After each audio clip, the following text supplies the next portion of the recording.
നമസ്കാരം പ്രിയ സുഹൃത്തുക്കളെ, എല്ലാ പ്രിയ കൂട്ടുകാർക്കും മെയ് ദിനാശംസകൾ നേരുന്നു. എന്ത് അറിയാമെന്നറിയുന്നതും എന്ത് അറിയില്ലെന്നറിയുന്നതുമാണ് യഥാർത്ഥ അറിവ് എന്ന നിക്കോളാസ് കോപ്പർനിക്കസിൻ്റെ വാക്കുകളിലൂടെ ഏവർക്കും ഇന്നത്തെ മലയാള മനോരമ ശുഭദിനം പരിപാടിയിലേക്ക് ഹൃദ്യമായ സ്വാഗതം. കൂട്ടത്തെ കൂടെ കൂട്ടാൻ. ചെയ്യാത്ത കുറ്റത്തിനാണ് അദ്ദേഹം നാടുകടത്തപ്പെട്ടത്. പക്ഷേ എത്തിച്ചേർന്ന നാട് വിദേശികൾക്ക് ഒരു പരിഗണനയും നൽകാത്തതായിരുന്നു. അന്യനാട്ടുകാരെ മർദ്ദിക്കുകയും കൊല്ലുകയും ചെയ്യുക അവിടെ സാധാരണമായിരുന്നു. ഒരു ദിവസം ജനക്കൂട്ടം അദ്ദേഹത്തെ പിടികൂടി കൊന്നുകളയുമെന്ന് അവർ ആക്രോശിച്ചു.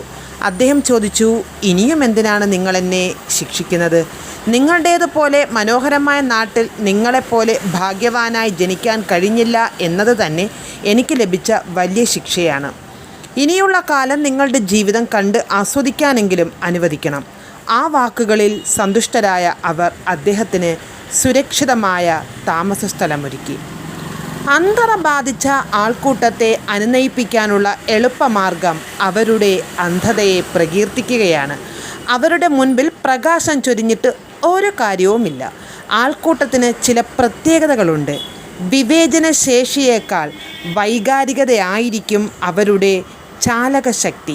മുന്നിൽ നിൽക്കുന്നവർ വിളിച്ചു പറയുന്നത് ഏറ്റുവിളിക്കുന്നതിനപ്പുറം തങ്ങൾ എന്തിനു വേണ്ടിയാണ് നിലകൊള്ളുന്നതെന്നും മറ്റാർക്കും അറിവുണ്ടാകില്ല.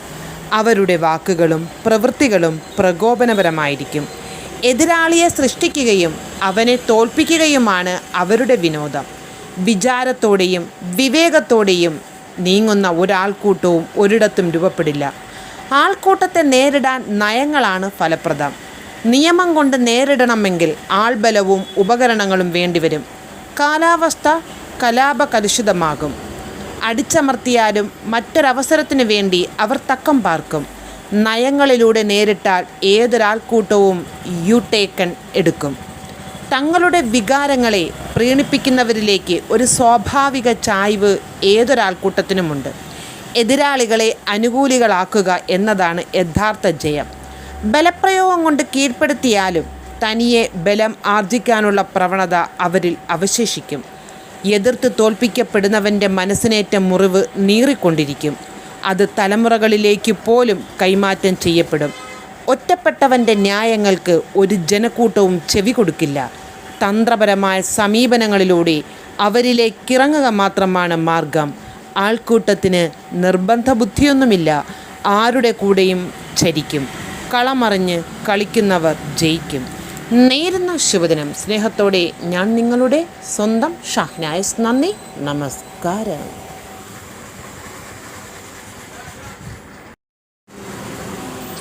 നമസ്കാരം പ്രിയ സുഹൃത്തുക്കളെ, എല്ലാ പ്രിയ കൂട്ടുകാർക്കും മെയ് ദിനാശംസകൾ നേരുന്നു. എന്ത് അറിയാമെന്നറിയുന്നതും എന്ത് അറിയില്ലെന്നറിയുന്നതുമാണ് യഥാർത്ഥ അറിവ് എന്ന നിക്കോളാസ് കോപ്പർനിക്കസിൻ്റെ വാക്കുകളിലൂടെ ഏവർക്കും ഇന്നത്തെ മലയാള മനോരമ ശുഭദിനം പരിപാടിയിലേക്ക് ഹൃദ്യമായ സ്വാഗതം. കൂട്ടത്തെ കൂടെ കൂട്ടാൻ. ചെയ്യാത്ത കുറ്റത്തിനാണ് അദ്ദേഹം നാടുകടത്തപ്പെട്ടത്. പക്ഷേ എത്തിച്ചേർന്ന നാട് വിദേശികൾക്ക് ഒരു പരിഗണനയും നൽകാത്തതായിരുന്നു. അന്യനാട്ടുകാരെ മർദ്ദിക്കുകയും കൊല്ലുകയും ചെയ്യുക അവിടെ സാധാരണമായിരുന്നു. ഒരു ദിവസം ജനക്കൂട്ടം അദ്ദേഹത്തെ പിടികൂടി കൊന്നുകളയുമെന്ന് അവർ ആക്രോശിച്ചു. അദ്ദേഹം ചോദിച്ചു, ഇനിയും എന്തിനാണ് നിങ്ങളെന്നെ ശിക്ഷിക്കുന്നത്? നിങ്ങളുടേതുപോലെ മനോഹരമായ നാട്ടിൽ നിങ്ങളെപ്പോലെ ഭാഗ്യവാനായി ജനിക്കാൻ കഴിഞ്ഞില്ല എന്നത് തന്നെ എനിക്ക് ലഭിച്ച വലിയ ശിക്ഷയാണ്. ഇനിയുള്ള കാലം നിങ്ങളുടെ ജീവിതം കണ്ട് ആസ്വദിക്കാനെങ്കിലും അനുവദിക്കണം.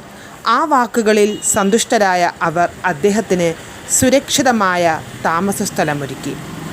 അന്ധത ബാധിച്ച ആൾക്കൂട്ടത്തെ അനുനയിപ്പിക്കാനുള്ള എളുപ്പമാർഗം അവരുടെ അന്ധതയെ പ്രകീർത്തിക്കുകയാണ്. അവരുടെ മുൻപിൽ പ്രകാശം ചൊരിഞ്ഞിട്ട് ഒരു കാര്യവുമില്ല.